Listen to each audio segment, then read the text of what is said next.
আসসালামু আলাইকুম। হানিফস একাডেমির পক্ষ থেকে সবাইকে আজকের ক্লাসে স্বাগতম। আজকে আমরা আলোচনা করব কিভাবে আপনি IELTS একাডেমিক রাইটিংয়ে 7+ স্কোর করতে পারেন। এই ভিডিওতে আমি এমন কিছু গুরুত্বপূর্ণ নিয়ম শেয়ার করব, যা আপনাকে রাইটিংয়ে ভালো স্কোর পেতে অবশ্যই মেনে চলতে হবে। Point number 1, use correct spelling. সঠিক বানান ব্যবহার করুন। IELTS রাইটিংয়ে প্রতিটি বানান খুব গুরুত্বপূর্ণ সহকারে দেখা হয়। ভুল বানান করলে আপনার ব্যান্ড স্কোর কমে যাবে বা কমে যেতে পারে। তাই শব্দের বানান ঠিক রাখুন।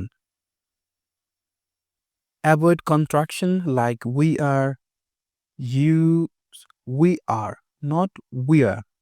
সো আপনাকে যা করতে হবে তা হচ্ছে সংক্ষিপ্ত রূপ ব্যবহার করবেন না। যেমন এখানে আমরা দেখতে পাচ্ছি উই আর।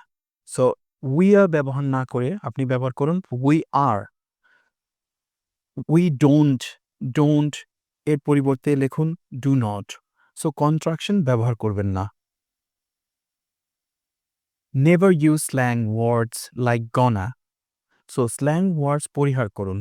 কখনো গনা, ওয়ানা, কাইন্ডা এসব ব্যবহার করবেন না। আইএলস একদম ফর্মাল টেস্ট, তাই লিখুন going to, want to. Point number 4, formal শব্দ ব্যবহার করুন। যেমন চ্যাটের বদলে ডিসকাস লিখুন। আইএলস রাইটিংয়ে বন্ধুত্বপূর্ণ ভাষার চেয়ে প্রফেশনাল ভাষা বেশি মূল্যবান। Point number 5, use correct punctuation. Avoid very long sentences. খুব লম্বা বাক্য লিখবেন না। কমা, ফুল স্টপ সঠিকভাবে দিন। ছোট ও বড় বাক্যের মিশ্রণ করুন, এতে লেখা সুন্দর ও প্রফেশনাল দেখাবে। Point number 7, write a mixture of short and long sentences. যা একটু আগেই আমি বলেছি, আপনি পাংচুয়েশনের পাশাপাশি লং এবং লঙ্গার সেন্টেন্স ব্যবহার করবেন, কমপ্লেক্স সেন্টেন্স ব্যবহার করবেন। কমপ্লেক্স এবং কম্পাউন্ড সিম্পল এই ৩টা সেন্টেন্সের মিক্সচার করে আপনি প্যারা বা প্যাসেজ বা সেন্টেন্স এগুলো লেখার চেষ্টা করবেন। এতে আপনি অনেকটা মার্কের দিক থেকে, ব্যান্ড স্কোরের দিক থেকে এগিয়ে থাকবেন। Use your own words or give a clear reference to the source. আপনার আইডিয়াগুলো সুন্দরভাবে কানেক্ট করুন। এমনভাবে লিখুন যাতে রিডার সহজেই বুঝতে পারে। স্পষ্ট পরিষ্কার বাক্য গঠন করুন। জটিল ভাষা এড়িয়ে চলুন। Right so that the reader understand exactly what you mean. Connect your ideas clearly. Say for example, finally, in conclusion, however. আপনার আইডিয়াগুলো সুন্দরভাবে কানেক্ট করুন। যেমন firstly, however, finally, in conclusion ব্যবহার করুন যাতে রিডার বুঝতে পারে কোন আইডিয়ার পর কোনটি আসছে। Use correct grammar. That makes your meaning clear. সঠিক গ্রামার ব্যবহার করুন। ভুল গ্রামারের কারণে আপনার মূল বক্তব্যই বোঝা যাবে না। এটা সরাসরি আপনার ব্যান্ড স্কোর কমিয়ে দেবে।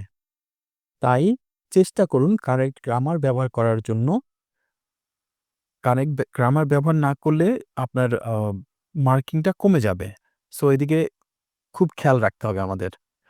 সো এই নিয়মগুলো আপনাকে খুব ভালো করেই মেনে চলতে হবে। তবেই আপনি রাইটিংয়ে ভালো মার্ক আশা করতে পারেন। সো এই পয়েন্টে আমরা যা দেখতে পাচ্ছি, do not right informally in a very friendly way. Informal খুব ফ্রেন্ডলিভাবে লিখবেন না। আইএলস হলো একাডেমিক টেস্ট। বন্ধুকে চিঠি লেখার মতো করে লিখলে আপনাকে একাডেমিক রাইটিংয়ে একাডেমিক মার্ক আপনি আশা করতে পারেন না। তাই একাডেমিক রাইটিংয়ে কখনোই ইনফর্মাল ওয়েতে লেখার চেষ্টা করবেন না। টোনকে সবসময় প্রফেশনাল রাখুন। দেখুন কিভাবে লিখলে আপনার টোনটা প্রফেশনাল হয়। সো প্রফেশনাল ম্যানার্সে না লিখলে আপনাকে মার্ক ডাউন করে দিবে। আপনি আপনার কাঙ্ক্ষিত মার্কটা তখন পাবেন না।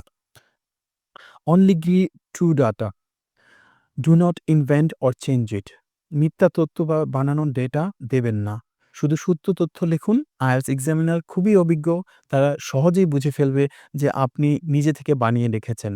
সো বেসিক্যালি আমরা এখানে যা দেখতে পাচ্ছি রুলসের ক্ষেত্রে আপনার নিজের ওয়ার্ড ব্যবহার করুন, রেফারেন্সিং সোর্স ব্যবহার করুন। আপনি এভাবেই লিখুন যাতে লেখাগুলো আপনার খুব ইজিলি ভাবে রিডার বুঝতে পারেন বা এক্সামিনার বুঝতে পারেন। আপনি কানেক্টর ব্যবহার করুন, আইডিয়াগুলোকে ক্লিয়ার রাখুন। গ্রামারের দিকে আপনি খেয়াল রাখেন যাতে গ্রামার মিক্স না হয়ে যায়। গ্রামারের ক্ষেত্রে আপনি কমপ্লেক্স, কম্পাউন্ড এই গুলো ব্যবহার করার চেষ্টা করুন। হ্যাঁ? ইনফর্মাল ওয়েতে লিখবেন না। ইনফর্মাল ওয়েতে লিখলে আপনাকে মার্কটা অত ভালো দেয়া হবে না। সো আপনি চেষ্টা করুন আ যাতে আপনার মার্কটা ভালো হয়। সো সেই ক্ষেত্রে মার্কটা ভালো করার ক্ষেত্রে আপনাকে কিছু জিনিস খেয়াল রাখবেন। So true data, informal way লেখা যাবে না, গ্রামারের দিকে খেয়াল রাখতে হবে, আইডিয়াকে ক্লিয়ার থাকতে হবে, আন্ডারস্ট্যান্ড এক্সাক্টলি কি মিন করতে চাচ্ছেন, আপনি এক্সাক্ট কথাটা মিন করবেন। আপনি চেষ্টা করবেন ক্লিয়ার রেফারেন্স দেয়ার জন্য, রেফারেন্সটা যাতে ক্লিয়ার হয়। এছাড়া কারেক্ট স্পেলিং করার চেষ্টা করবেন, এভয়েড কন্ট্রাকশন ব্যবহার করবেন না। ঠিক আছে? সো স্ল্যাং ইউজ করা যাবে না। ঠিক আছে? ইউজ ফরমাল ইংলিশ ব্যবহার করবেন সাচ এস ডিসকাস ব্যবহার করবেন। চ্যাট ব্যবহার করবেন না। এই ধরনের যেগুলো স্ল্যাং আছে, যেগুলো ইনফর্মাল ওয়ার্ড আছে সেগুলো ব্যবহার করবেন না। চেষ্টা করবেন আপনি ফরমাল ওয়েতে লেখার জন্য। পাংচুয়েশন এর জন্য আপনার অনেক ব্যান্ড স্কোর কমে থাকে। সো পাংচুয়েশন এ যেটা করবেন আপনি পাংচুয়েশন গুলোর দিকে খেয়াল রাখবেন। ছোট, ছোট পাংচুয়েশন এর কারণে আপনার স্কোর অনেক কমে যায়। সো অনেক সময় দেখা যায় আপনার গ্রামার ঠিক নেই কিন্তু পাংচুয়েশন জায়গাগুলো ঠিক আছে। সো সেক্ষেত্রে আপনার পাংচুয়েশন এর মার্কগুলো আপনি তখন পেয়ে যাবেন। এভয়েড করেন বড়, বড় লং সেন্টেন্স এভয়েড করেন। কারণ লম্বা সেন্টেন্স লিখে কখনো ভালো মার্ক পাওয়া যায় না। আপনার কনসেপ্ট ক্লিয়ার রাখার জন্য আপনি সংক্ষেপে লিখবেন। সংক্ষেপ বলতে হচ্ছে লেখাটা এমন থাকবে যাতে আপনার এক্সামিনার বুঝতে পারে। সো সেক্ষেত্রে আপনি ট্রাই করবেন যেন আপনার লেখা এবং সেন্টেন্স ক্লিয়ার হয়।